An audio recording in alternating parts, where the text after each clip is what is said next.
தேய்பிறை சஷ்டி மற்றும் அக்னி நட்சத்திரத்தை முன்னிட்டு ஆயிரக்கணக்கான பக்தர்கள் தீர்த்த காவடியுடன் குவிந்துள்ளனர்.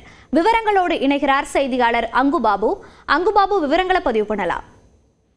பழனியில் பள்ளி விடுமுறை விடப்பட்டதிலிருந்து நாள்தோறும் ஆயிரக்கணக்கான பக்தர்கள் பழனி கோயிலுக்கு வருகை தந்த வண்ணம் உள்ளனர். இன்று அக்னி நட்சத்திரம் மற்றும் தேய்பிறை சஷ்டியை முன்னிட்டு அதிகாலை முதலே பழனிக்கு மேற்கு மாவட்டங்களான கோவை, திருப்பூர், ஈரோடு, சேலம் உள்ளிட்ட பல மாவட்டங்களிலிருந்து தீர்த்தக்காவுடன் ஆயிரக்கணக்கான பக்தர்கள் கிரி சுற்றி வருகின்றனர். பக்தர்கள் பலரும் வேல், சேவல் உள்ளிட்ட பலவற்றை காணிக்கையாக கொண்டு வருகின்றனர். மலையேறும் பக்தர்கள் குடமுழுக்கு நினைவரங்கம் வழியாக ஏற அனுமதிக்கப்படுகின்றனர்.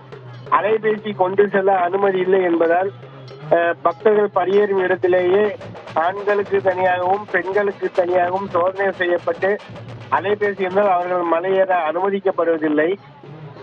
தற்போது மலையேறும் பக்தர்கள் ஒரு வழிப்பாதையாக மலையேறவும் கீழே இறங்க படிப்பாதை வழியாகவும் பாதைகளை திருக்கோயில் அதிகாரிகள் மாற்றி அமைத்துள்ளனர்.